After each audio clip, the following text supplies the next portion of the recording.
A body surfaces at the Midsomer Regatta, and Barnaby and Scott have to figure out who is responsible. Can they figure out in time to stop a jewel robbery, or will the suspects go sailing away? I thought you said this wasn't a musical. For you. We're talking Policing the Police. The history of the sport of rowing. And just why do Joyce and Cully want Tom to take up sailing so badly in this episode of Welcome to Midsomer.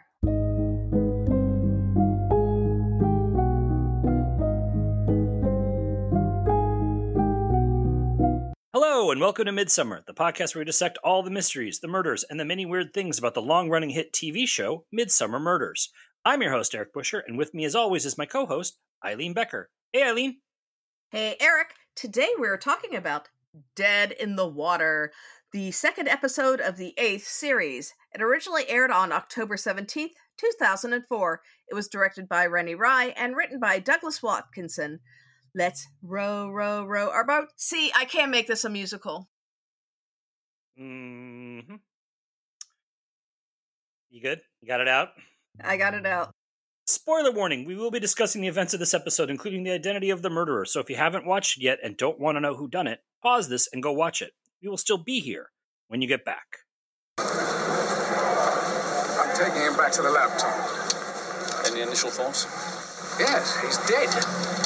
It's Regatta Day in Midsomer, and the Barnabys have come to watch the rowing teams compete and wait for a murder to happen.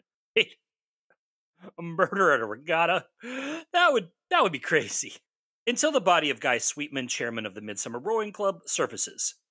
Literally. Tom goes to work, leaving Joyce and Cully to dream of him buying a boat for some reason. While club members Philip Trent and John Parkway try to get Barnaby to let them race during an active murder investigation, but Barnaby puts everything on hold. Sweetman was bludgeoned, so this is a murder investigation. Club treasurer Claire Bonavita says Guy lived up to his name. He was a very sweet man, but a bit of a himbo. Perhaps it was an irate husband or jealous boyfriend who did him in?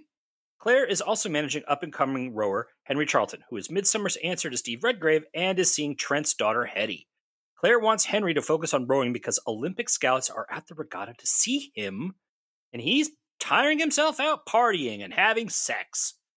Also, Claire clearly wants some Henry sex. Why is Trent practically gleeful over Sweetman's death? And why does Parkway tidy up Sweetman's office before D.I. Scott can search it?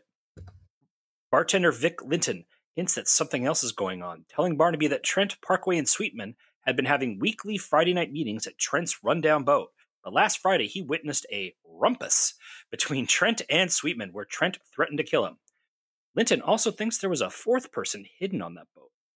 That fourth person is probably the nervous Ivan Hawkins, but Trent tells him that with Sweetman gone, they can continue with their plan now like nothing had happened.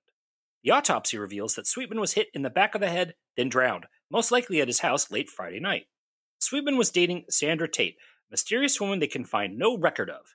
His neighbor, Mrs. Sharp, isn't much help in identifying her, but does let them know that Tate had been living there, but left Friday night for some reason. The detectives boat over to Claire's house because they also learn that she had been one of Guy's conquests, and when her husband Freddie found out, he took a swing at Guy. Make that her soon-to-be ex-husband because Claire tells them that she's separated from Freddie and he went to Malta Friday morning. Their marriage had been dead for a while, hence her affair with Guy, but that ended amicably a year ago. And then he moved on to Trent's daughter Hetty. When they leave, Freddie is revealed to still be in the house and not in Malta at all. What a bunch of liars!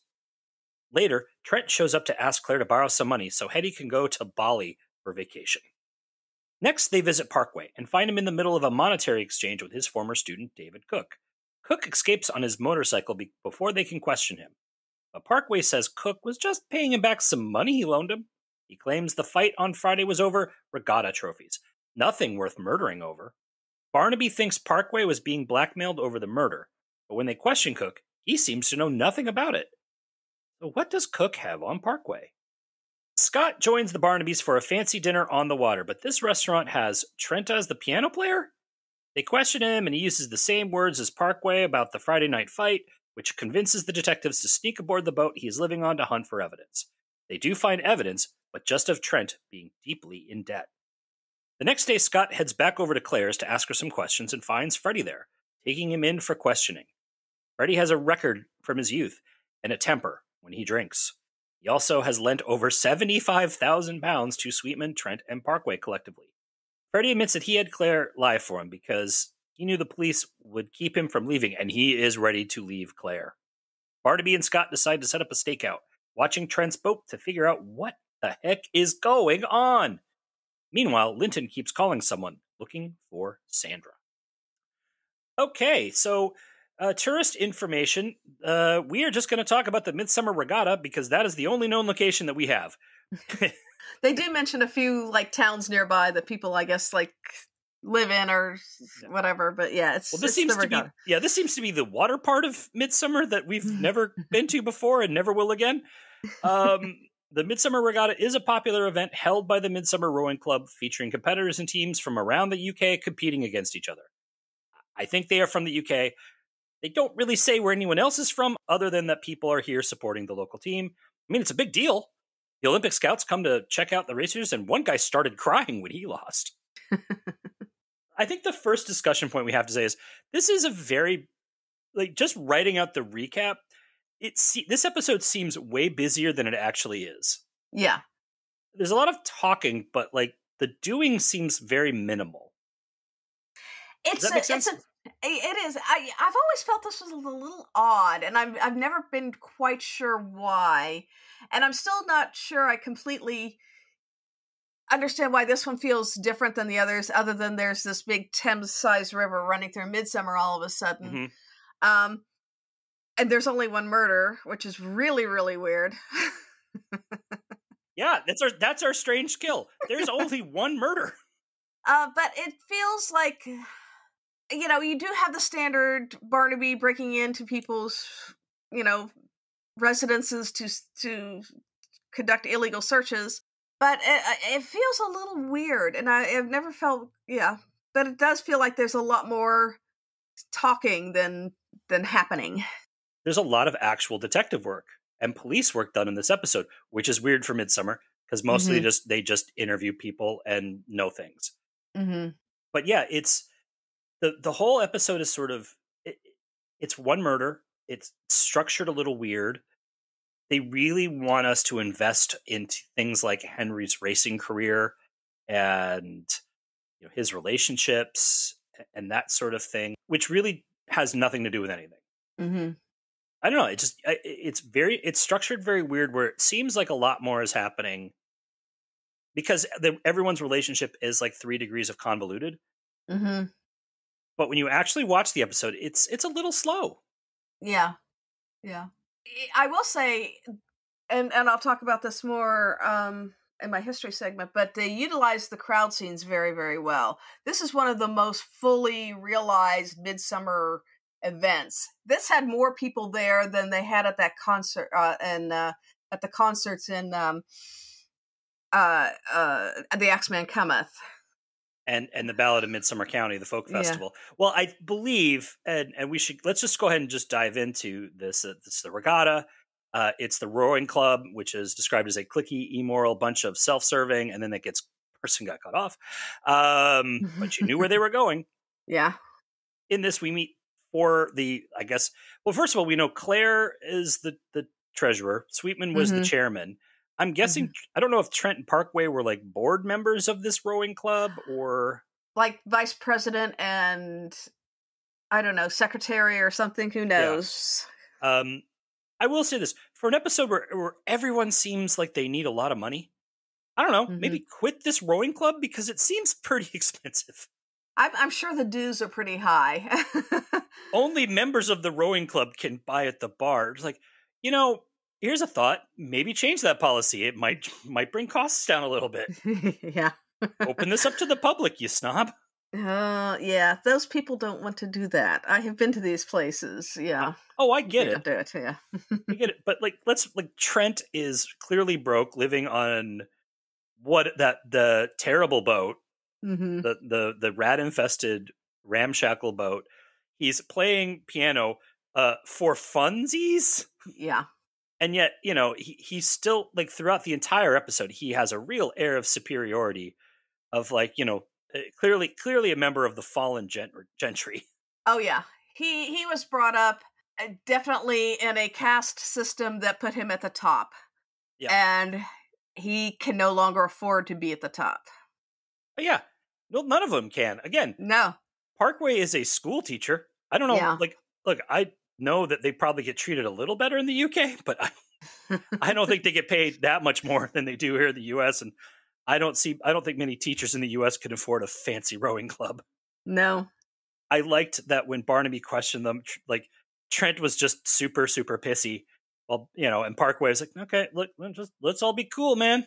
Let's be cool. Yeah. Parkway as a teacher is used to kind of de-escalating. Yes. It took me about 15 minutes to figure out like that Hetty wanted to go to Bali. It's that they're adding R's where there aren't any with these British people when they pronounce things. Bali, like, yeah. Well, they kept saying barley. It's like Barley, some fancy British destination I've never heard of. And also, but can we, like, £800 to go to Bali when this is what they were saying. And 2004 even, which there's no way. And I know things are more expensive now, that was 20 years ago, and £800 wouldn't have gotten you on a flight halfway there. I don't know. Maybe he was going to boat her the rest of the way. We had a great corner. Not a lot of Bullard in this episode, but his one real scene, or his one fun little scene, was at the regatta when Barnaby says, "Do you have any initial thoughts?" And Bullard just looks at him. Yes, he's dead.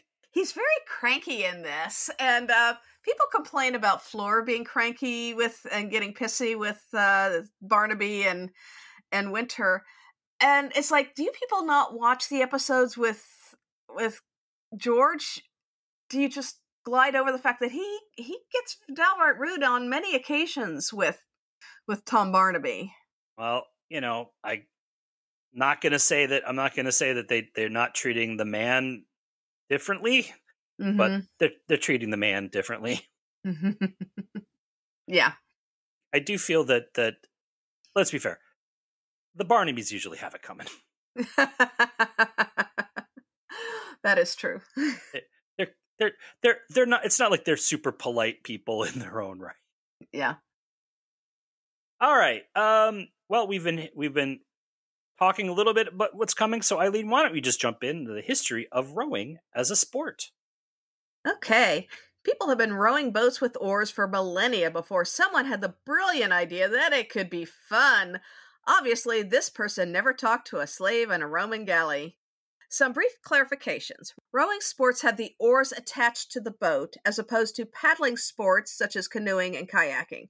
Rowing is then broken down into two basic types, sculling and sweep rowing. Sculling involves a rower holding two oars, one on each side of the boat, which he moves in tandem, while in sweep rowing, the rower has one oar, and the rowers are paired so that the oars are evenly numbered on each side of the boat, up to 8. Boat racing itself dates back to ancient times, including along the Nile in Egypt. Probably not by the same poor sods who had to row Pharaoh's barge across the river. In the Aeneid, rowing was part of the funeral games that Aeneas held in honor of his father. In 13th century Venice, festivals called regatta, with one T, included boat races. The word regatta, with two T's and meaning a boat race or series of boat races, entered English from this Venetian word. In 1715, watermen on the River Thames, who were basically the taxi drivers of their day, staged rowing races on the river, sponsored by Thomas Doggett, a popular Irish actor. This began Doggett's Coat and Badge, the longest-running annual rowing race in the world.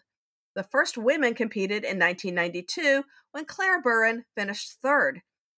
The boat race, annually held between the boat clubs of Cambridge and Oxford universities, started in 1829 and has been annual since 1856. The women's race between the two universities started in 1927. The Henley Royal Regatta, a major competition on the Thames which lasts 6 days, began in 1839. The site of that regatta, Henley-on-Thames, was one of the shooting locations for this episode of Midsomer Murders, and scenes were filmed during the 2004 Henley Royal Regatta, which took place that July. The first rowing race in what would become the United States was in 1762 on the Schuylkill River in Philadelphia. The Narragansett Boat Club, the oldest athletic club in the U.S., was founded in Providence, Rhode Island in 1838. In 1852, the Harvard-Yale Regatta became the oldest intercollegiate sporting event in the U.S., being held annually except for breaks due to major wars. Rowing became popular around the world.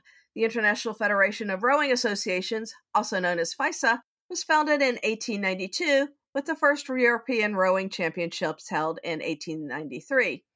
World Rowing Championships were introduced in 1962. While rowing was supposed to be part of the inaugural Modern Olympics in 1896, bad weather forced its cancellation. So the first Olympic rowing competition was held in Paris in 1900. Women's rowing events were added for the 1976 Montreal Games. Steve Redgrave, one of Great Britain's most celebrated Olympic athletes, and apparently a Midsomer fan, won 5 gold medals from 1984 through 2000. He also won a bronze medal. This feat is only surpassed by Romania's Elisabeta Lipa, who won 5 gold, 2 silver, and a bronze over 20 years between 1984 and 2004. If you're planning on watching the rowing competition in this summer's Paris Olympics, you might want to familiarize yourself with some of the terminology. A single scull will have one rower manning 2 oars, one on each side of the boat, which he pulls in tandem. You will also hear of double sculls with 2 rowers and quadruple sculls with 4 rowers. For the sweep oar boats, the ones with the rowers manning only 1 oar each, there are the coxless pair and coxless 4.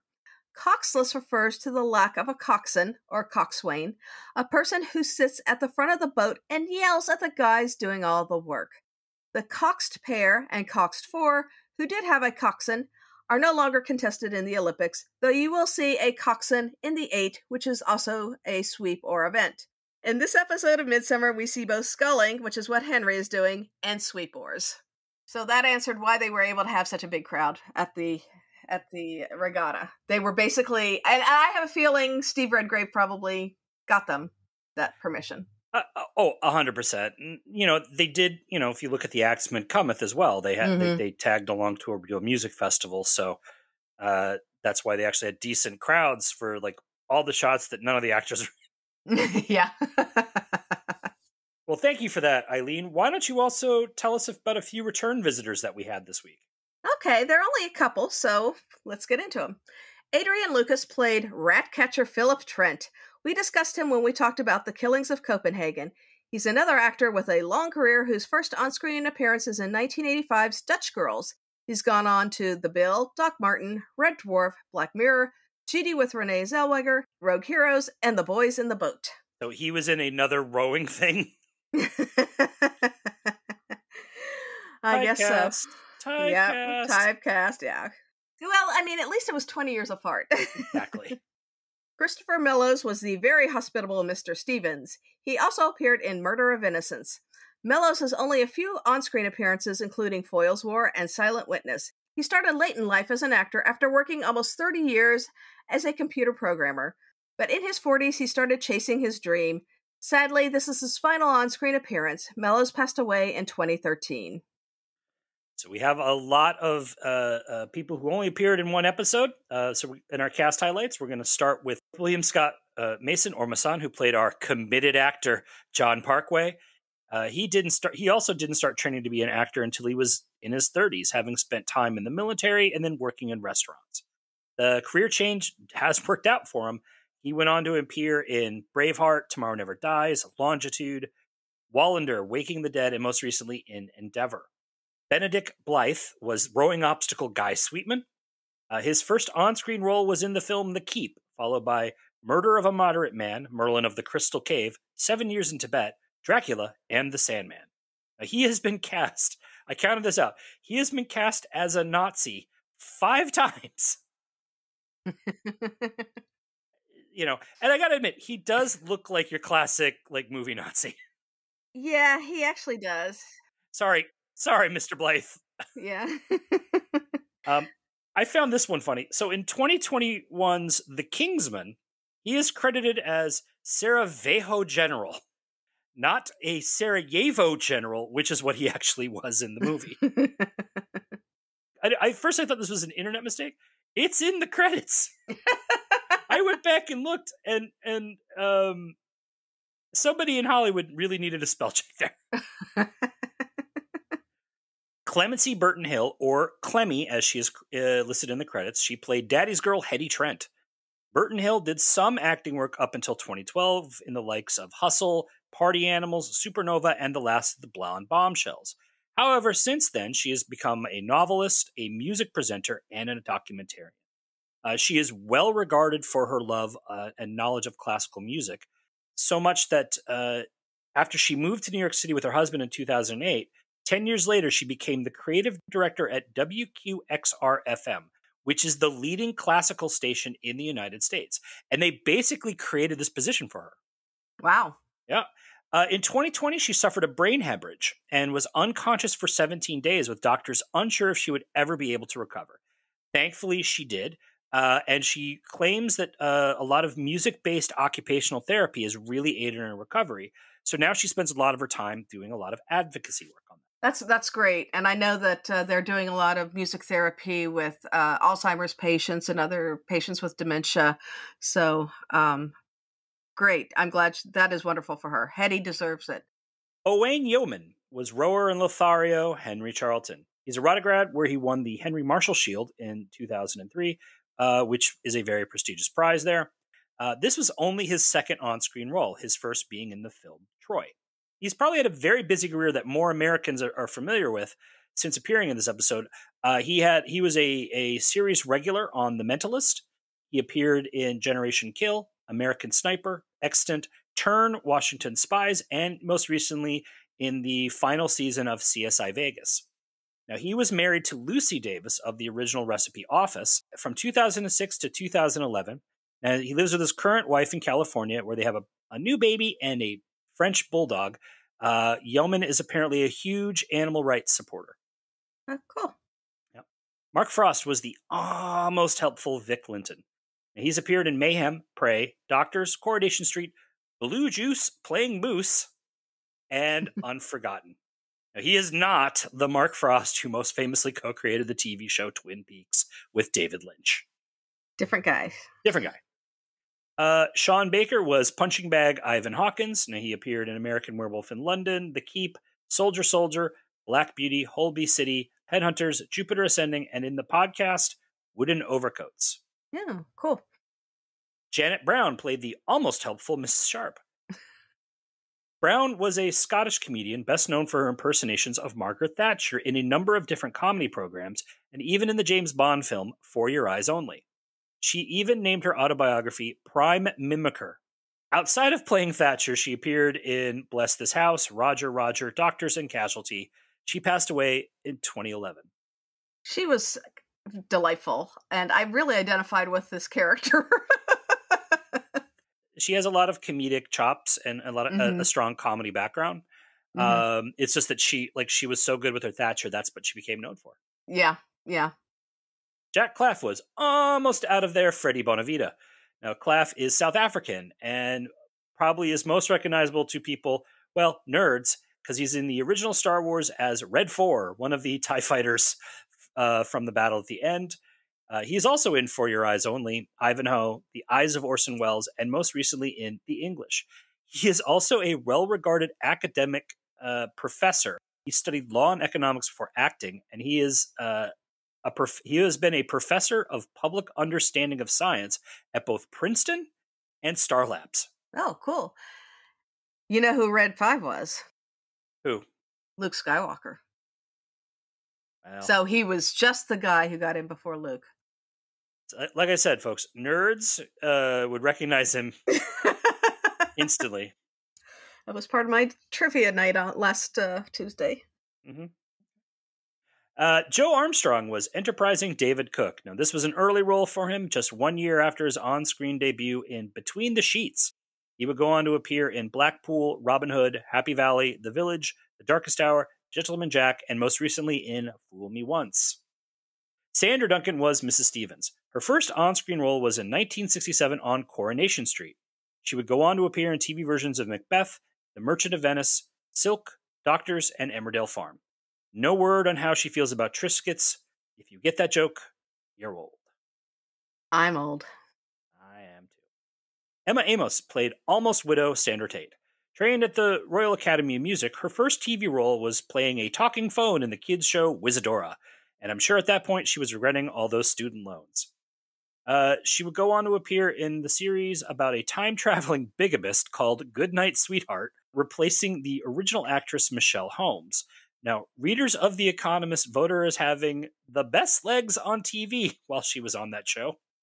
She's also appeared in Vera Drake, Bridget Jones' Diary, and Doctors. Her husband, Jonathan Coy, also appeared in Midsomer Murders. Appearing in the role of Scout in his only acting role is Sir Steve Redgrave. As we mentioned, Redgrave is an actual Olympic rower who won gold medals at 5 consecutive Olympics. He is the only man to win gold at 5 Olympics in an endurance sport, and he has the most medals of any male rower in Olympic history. He's basically a British hero. In 2021, he helped launch a new luxury boat tour of locations used in Midsomer Murders. Coupled with that and his appearance in this makes, we do suspect that he is a super fan. Yeah, and as I mentioned earlier, I'm sure he smoothed the way for them to be able to film at the Royal Regatta. Alan Mathis was Rower in an uncredited role. Now, he has done a handful of acting work with uncredited roles in The Death of Stalin and Bridget Jones' Baby. Acting is more of his side hustle. He is a working musician who was discovered by an acting agency when his band was playing at a resort for the summer. If you want to follow him on Facebook, you can see where he will be performing with all of his musical groups. Our village star this week is Diana Quick, who played amateur biker and rowing coach Claire Bonavita. We will see her again in Habeas Corpus. She's best known for playing Lady Julia Flight in the original Brideshead Revisited, for which she received an Emmy and a British Academy Television Arts nomination. She's also appeared in Nicholas and Alexandra, The Duelist, Father Brown, and The Death of Stalin. She has the distinction of being the first female president of the Oxford University Dramatic Society. In 2009, Quirk published a book about her paternal family's life in India. In it, she revealed she is Anglo-Indian and wrote, "I discovered that there is Indian blood in my ancestry on my father's side, a fact that had not been talked about in my family. No wonder I've often been cast in exotic roles, Indian princesses, Russian revolutionaries, Algerians, gypsies, and Greeks." I find this interesting since her best-known role is the very English upper crust Lady Julia Flight. Well, I mean, she is. I think she did a fantastic job in this. Yeah. She's the only. Realistically, she's the only actor or the only role in this whole episode that is given any real depth. Mm-hmm. And she does it quite well, and we'll talk a little bit more about that in the second half. Yeah. Which we will get to right after this break. Okay. And we're back. Let's talk about the second half of Dead in the Water. It's not so much that you stopped me smacking David Cook's out, but, well, you bent a few rules yourself. We broke in the Arabella Jane, didn't we? Well, then, Scott, that was the proper prosecution of a legitimate inquiry, whereas you thumping Cook with an E, that'd be personal. And me breaking into Freddie Bonavita's house? Well, that was for the good of the investigation, too, and look what you found. Freddie Bonavita, plus the fact that his wife lied for him. Parkway comes clean for some reason and tells Barnaby that when he was a broke 19-year-old, he made an adult film, which, if found out, would cost him his teaching job. Cook stumbled across a copy and was blackmailing him. Barnaby and Scott grab Cook at his home and get the tape back before heading to their stakeout of Trent's boat. They finally catch a glimpse of Ivan Hawkins going on the boat and identify him as the cash-strapped owner of a jewelry shop in Coston. Barnaby puts it together and believes that Hawkins, Trent, Parkway, and Sweetman were planning to fake a robbery for the insurance money. The detectives go through Guy's black book for suspects and visit Hetty at the lingerie shop she works in. She broke up with Guy a while ago and was with Henry at a club until 3 a.m. the night of the murder. Over at Sweetman's home, Sandra Tate finally returns and learns of his death, and that Guy left her the house. She tells Barnaby that she is convinced a member of the rowing club killed him. They had a hard time finding anything on her because she's French and her last name is actually Linton. That's right, Vic is her ex-husband.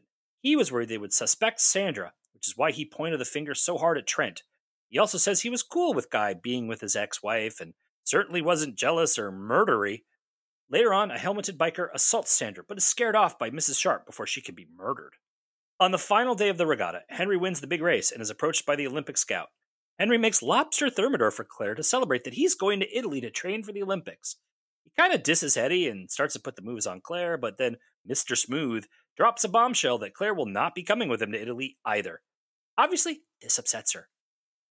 Meanwhile, the Midsomer 3, the Trent 3, the three amigos, the three terrible criminals set out to rob the store. Except Parkway decides he can't do it and exits the car, leaving just two terrible criminals. Halfway through robbing the store, Trent ties up Hawkins and begins smashing the display cases. However, they have been watched the entire time, so Barnaby and Scott just roll in and arrest them both.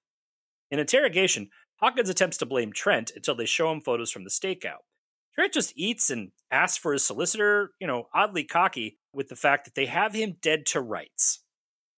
Barnaby gives Parkway the tape back and learns that on the night of his murder, Sweetman pulled out of the robbery and threatened to rat them out if they went through with it. Apparently, he told Sandra, and Sandra had said she would not marry a thief. In the hospital, Sandra tells the detectives she gave Guy an ultimatum Friday morning before she left and didn't talk about robbery because she didn't want them to think bad about Guy.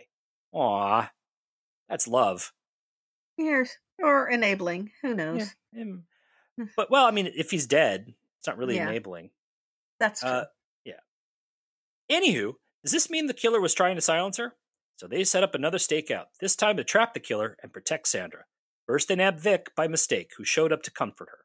But later on, the Becker shows up and tries to beat Sandra to death. Instead, Barnaby and Scott grab them. It is revealed to be Claire in Henry's biker gear. In interrogation, we get the reveal. Claire killed Guy. The end of their affair hurt her more than she said, first being dropped for the much younger Hetty, and then for Sandra, who he seemed to genuinely love and was planning to marry. She is also broke. The end of her marriage leaving her with no money. So the robbery was actually her idea, and when Guy quit and insulted her, it was too much. She hit him in the back of the head, dragged him to the water, and held him under until he drowned. She blamed Sandra for ruining her life, hence the multiple murder attempts. So, having learned nothing over the years, Joyce and Cully take Tom to a boat that is for sale, not realizing it's Trent's boat. Once they find all the rats on it, they run off, leaving Barnaby bemused and grateful to a rat. We should all be grateful to rats. Or maybe not. Meh. So the killer this time was Claire. I gotta say, she seemed to have a lot of anger, a lot of desperation, and a lot of heartbreak. Yeah, as we said, Diana Quick did a really fantastic job of really fleshing her out through her acting. But I think it's also a fairly well written role. Yeah. Yeah. She got the full flesh treatment. Yeah. Do you think she loved Guy? I don't know.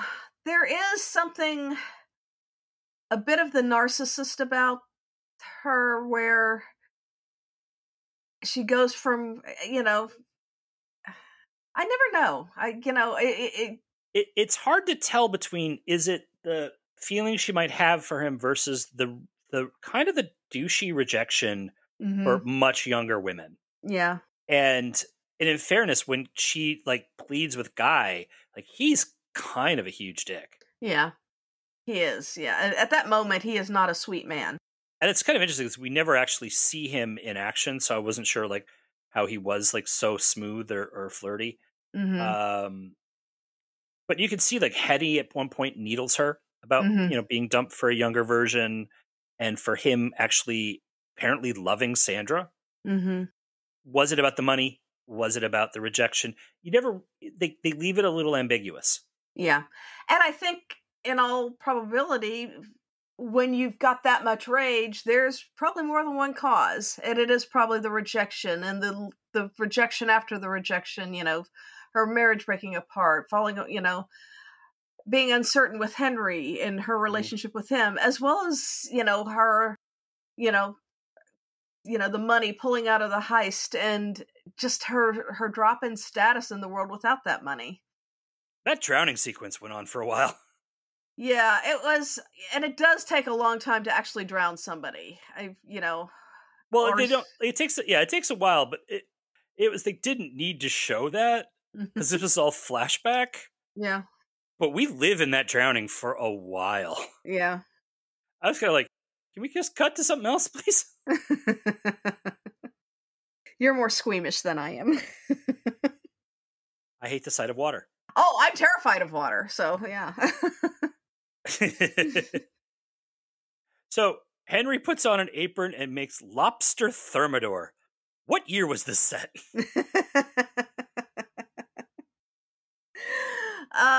When was that popular? In the 80s, 70s, and 80s? 70s, I feel like. I Yeah. feel like that's the kind of thing like you would like they would get at a fancy restaurant on the Rockford Files or something. Yeah, I haven't seen that on a menu in decades. Yeah. I'm surprised she didn't kill him because not only does he kind of reject her, but then he's just sort of crappy about Hetty for no reason. It's like, oh, she's not an Olympic, Olympian's girlfriend. I'm like, Mhm. Yeah. He's a gross dude. He is a gross dude, yeah. But I think that's very typical of a high end athlete, Yeah. They tend to be douchey. Did you notice in that sequence when he is climbing out the window and he opens up the window, there's an insane amount of crow sounds. Like 30 crows right outside that window. Yeah. Crows. Well, there are a lot of them, I guess, in England, hanging around. Well, it's interesting is like they generally crow Waiting sounds. for him. Yeah. Well, crow sounds in Midsomer generally indicate someone's going to die. Yeah. Yeah. And yet no one died. No one died. I know. I mean, one murder and an attempted murder, but still. And I thought he had a strong chance of being the killer because, as we learned with the heist, rowing makes you a criminal. Do you think Trent was going to double cross Ivan? I don't know. I'm not sure what his plan was. If he was going to, he treated Ivan very badly, and all Ivan had to do was say Trent did this and claim innocence. And, Trent would have had all the goods, and poor Ivan was all beat up. So I'm not sure what Trent was thinking, because Ivan could have gotten him. Yeah. Like when he punches Ivan a couple times, right? Yeah. There's a lot of punching in this one and hitting people with things. He only had to hit him once. Yeah. It was just funny as there's no real tension to the robbery because we could cross over a little bit into sort of the detective work. They'd been watched the entire time. Yeah. Yeah. I kind of wanted Barnaby and Scott to just walk in whistling. Yeah. Oh. Gotcha, guys. Yeah. Do you think all the rats were a metaphor for the sinking ship that was this robbery? And their whole lifestyle going down with that. Yeah. The whole, because none of them had any money. They were living on rat-infested boats or on their husband's house that was owned by apparently his corporation, so they couldn't sell it to get money. So yeah, it was just a nice touch. It's like, and yet he still thinks he is just going to come bouncing back. He has the arrogance of a man who grew up with a lot of money. You could have just ended that sentence with man. We won't get into man versus bear on this one. I liked that they actually did have a really nice the interplay between the race and the robbery. That was some great editing. Mm-hmm. Really nice. And they had some really nice one-liners in this episode. There was a lot of good, solid writing. Yeah. I do think that this is a nicely written one. And when I say it feels weird, I don't necessarily mean that as a negative, because I do like it when they don't necessarily follow a formula. Right. And they definitely don't follow the formula in here, but they just had there's a lot of really good one-liners. Yeah. Yeah. So let's talk about this detective work that we actually see for a change, and some of it not exactly up above board. Yeah. Let's start with the stuff that we've actually mentioned. So there's a lot of stakeouts in this episode. They watch the boat. Mm-hmm. They watch the jewelry store for the robbery. Yeah. And they're watching the hospital. Yeah. Where they have the funny little interplay where they're playing cards. Yeah. That's 3 stakeouts, which is 3 more stakeouts than I think all other shows combined. Yeah. But it's actual police work. We're actually watching them. Yeah. I mean, they've got a high-end camera that they're watching things and taking actual evidence and stuff. They're getting permission from the guy to do this from his house. Weird. And yet they got no backup for Scott. Yeah, I know. Poor Scott. Who literally wakes up just in time. He was supposed to be replaced by, I guess, somebody who's been working at the regatta. I just like he just woke up just in time. And was like, oh, great. I guess I set my alarm for robbery o'clock.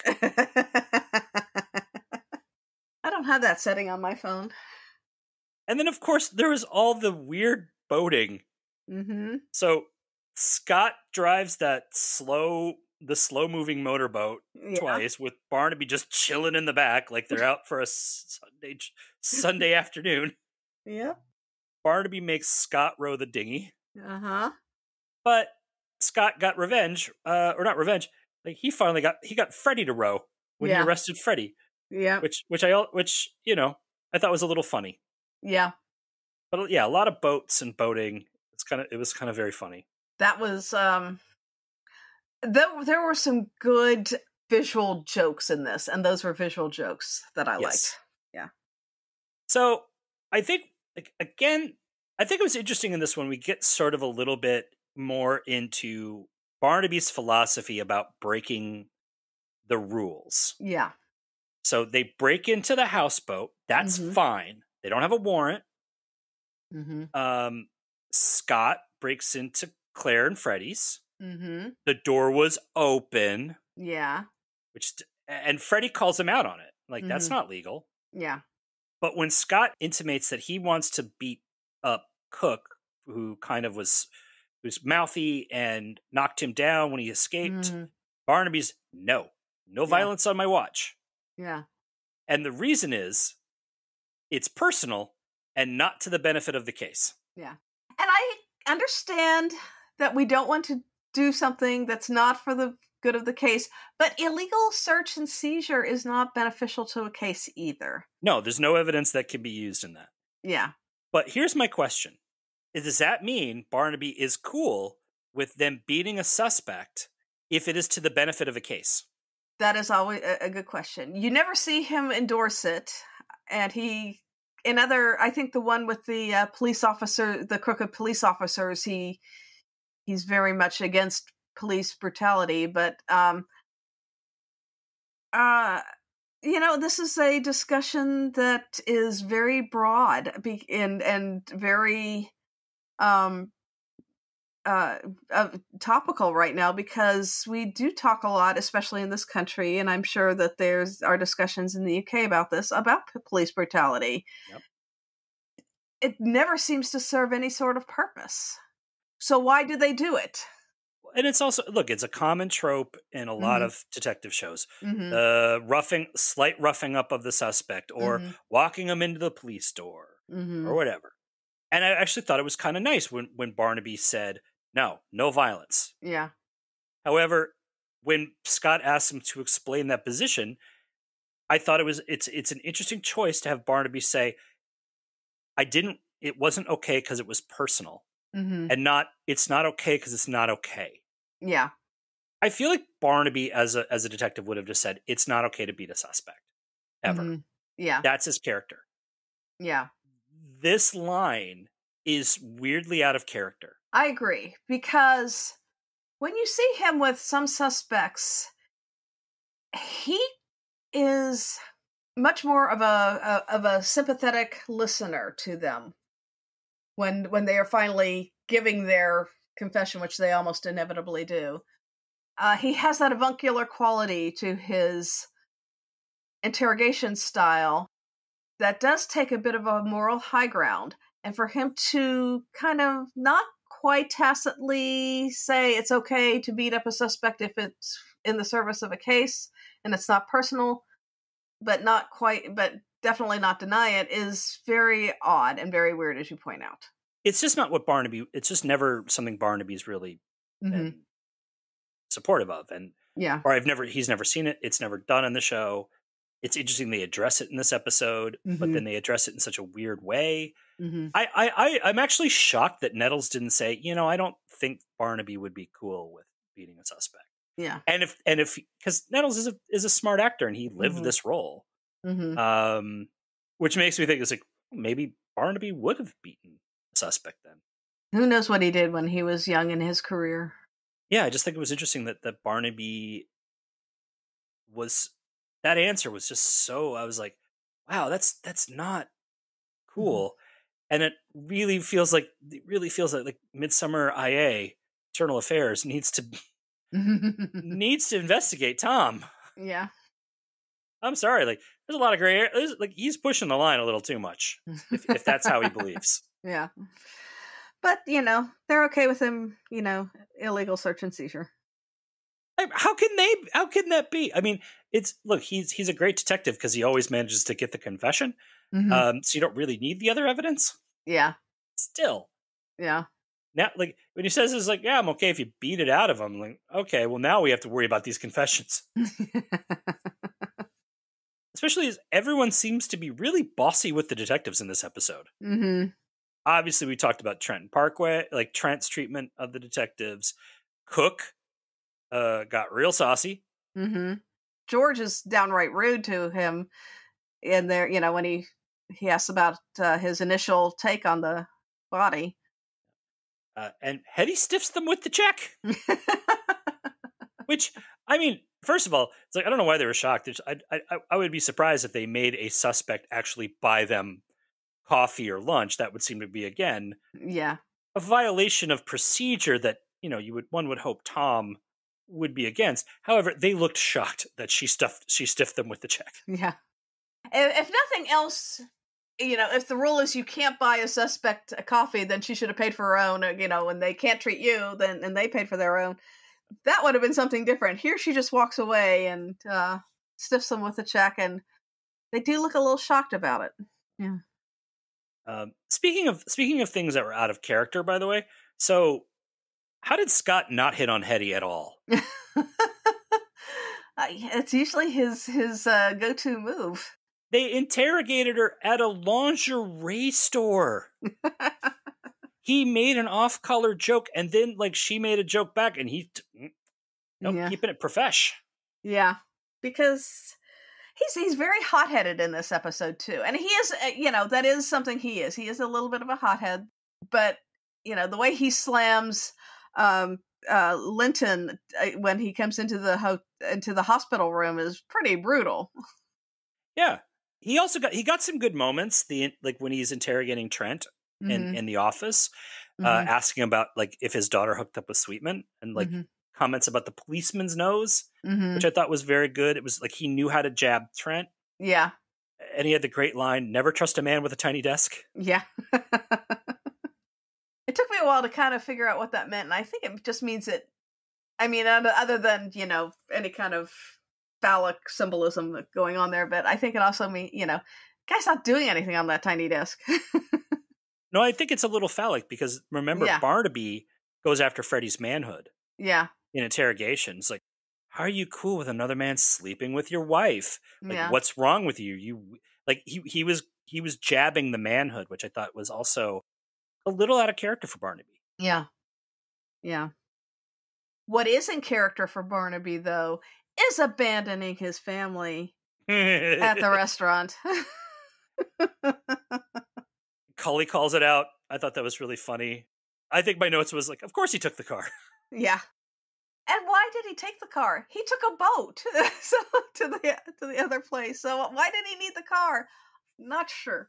And there were policemen all over the place. He could have said, "Hey, drive me here." Seriously. Since we're talking about the home life, what do you want to talk about? The boat or the film?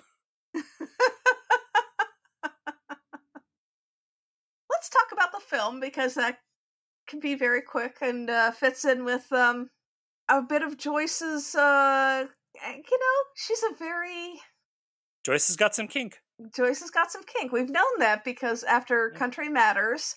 Yep. But, I like that they give him a very active sex life. I think it's the one thing that's saving their marriage. Can I just point out before fast? There was no reason for Parkway to admit anything about this film. No. So far. He just is like, no, nothing's wrong. And then like the next time, okay, so here's the deal. Yeah. Sorry for the lies. Yeah. Why Barnaby needed to watch it. Like he didn't need to watch it. But then like they watch it when they both turn their heads. Mm-hmm. Yeah. And great scene. And you hear the noises of the film. Yeah. And then they clearly get turned on. Yep. They have an early night. Yep. They have a very happy sex life, is what we know from them. Yes. Why do you think Joyce and Cully want him to get into boating so badly? I know that they're wanting him to relax more and, maybe take some weekends off where there's not a murder. And maybe if he's out on a boat, he won't be so, drawn into a murder that maybe happens on a weekend, or he won't be able to get to shore as easily to like run off and abandon them as he does in restaurants all the time. Everywhere he goes, there's a murder. Like everywhere any of them go is Tom. Like the start of the episode, Tom's already complaining that there's too many people at this regatta, which is hysterical considering how we're supposed to believe how full some of these things they've actually been to over the years. But at no time does anyone point out, it's like, oh, there's so many people. Someone's going to get murdered. Well, as someone who's never actually encountered a dead body in a murder situation, when I go into a crowd, I tend not to think, wow, there are a lot of people here. Somebody's going to get murdered. But I am not Joyce Barnaby. And you'd think that she would think about that at this point in their career. He's shown no interest, ever. He's shown no interest in boating. Yeah. And they're shopping for boats. Mm-hmm. They're actively walking around, looking up boats, shopping for boats, like going through the newspaper ads for boats, as you do. Mm-hmm. Why? You can't expect him to just like take up boating because you want him to. Yeah. It was so weird. It was just like, he doesn't like people. He doesn't seem to like doing anything other than like interrogating people. Mm-hmm. I don't know why you would think he would want to do boating. Yeah. You want him to relax more? Take him out to eat more, because like the home cooking isn't helping. Yeah, he also abandons her during home meals too. Well, in fairness, I like to think of those as he's just escaping having to eat. Well, we all know that Joyce has that. When we finally get into the cell phone era, that Joyce has her favorite cab driver on speed dial on her cell phone. And Barnaby has his favorite takeaway. Yeah. So they get on Trent's boat at the very end, and they're like, "Oh, this is nice." And you just see Barnaby's like, "This is Trent's boat. I'm not buying this guy IRS's boat." Yeah. And they're like, "But no, it's fine." And then they see the rat, and then they all run off screaming. Yeah. And I guess they're done with the boats. They're done with the boats. And then we have we have him thanking the boat, or thanking the rat. Yeah. And the episode ends with another episode that we've watched that ends with a shot of an animal. Speaking of animals and lawyers, or maybe not, I like that they brought back Jocelyn the solicitor. I mean, we didn't see the actor, but they mentioned him several times, waiting for him to call. We discussed him in our episode Written in the Blood, and he makes a couple more appearances, but he's mentioned in this one as the solicitor for Sweetman's estate. So that's kind of interesting to bring him back. Guess they couldn't afford him to come in and overact. I'm kidding. I love it's such a big choice. Yeah. He's so Dickensian, and I think this didn't quite need that Dickensian touch to it, like Written in Blood did. No, we already have the haves and have-nots in this one. Yes. Final thoughts. Like I said, I did find this to be an odd episode in many ways. With the one murderer, which, I mean, there are others that just have one or two. I mean, it breaks some of the It breaks some of the formula, which is nice. I think there's some really great lines. It's nicely written, nicely performed. I like this episode. I don't think it's particularly memorable for some reason. And I don't know why. Because there's a lot of good stuff in it. It just, for me, when I was watching it again, it's like, I don't remember a whole lot on this one. I think it's because there's more, like, there's very little action until kind of the very end, like the heist. But up until then, it's mostly talking. Yeah. It's talking, little funny bits, talking, little funny bits, talking, little funny bits, heist, solving the case, done. It's dialogue heavy, people explaining things, but we don't really see things. Like, we don't really get to know Guy except in flashbacks. Yeah. Which is fine. Yeah. But... And there's some redirects early on about him where they talk about how he lives up to his name, Sweetman. And he really kind of isn't that, you know? No. Well, not that we ever see. Yeah. We never see him. We only see him with Claire. We never see him with Sandra. We never see him with Hetty. So we don't really get a sense of that.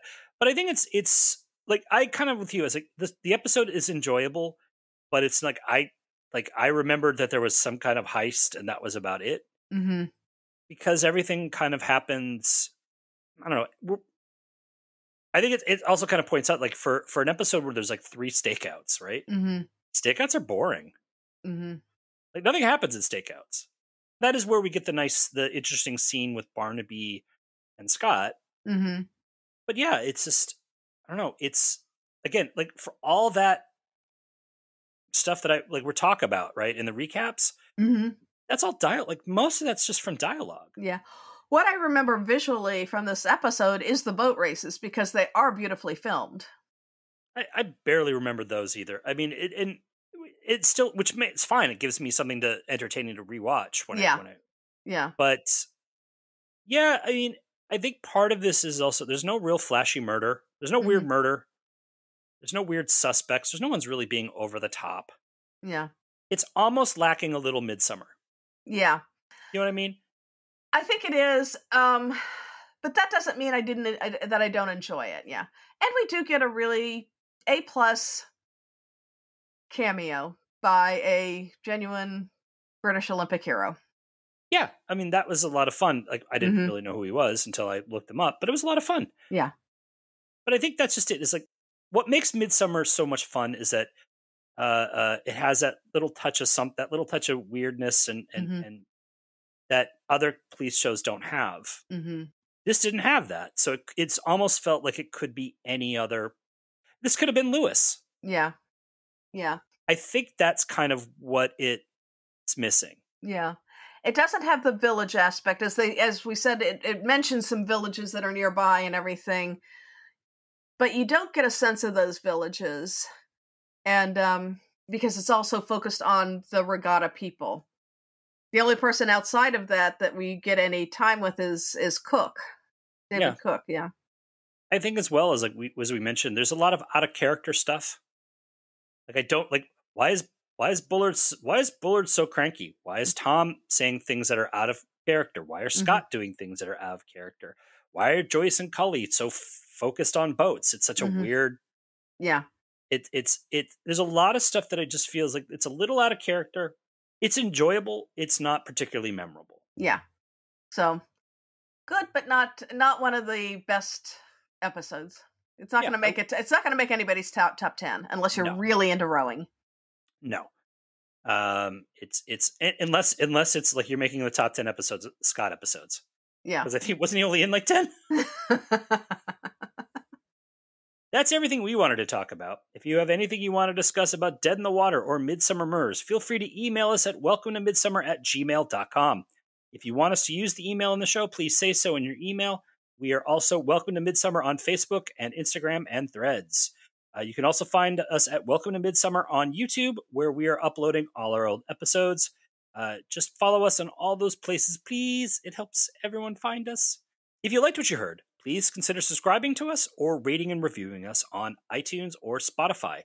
That also really helps people find us. Tell all your friends about us. We'll be back soon with a new episode, so we hope you will join us again. As we take the road out of Midsomer, we want to thank you for listening and remind you that in Midsomer, water sports can't be murder. Yeah, so can pretty much any sport. Especially in Midsomer. Welcome to Midsomer is produced by Eric Buscher and Eileen Becker. All clips in this podcast are used in compliance with the U.S. Copyrights Act, fair use exception for criticism and commentary. Our logo and podcast art was designed by Smeedrai. The theme music is by the infamous Space.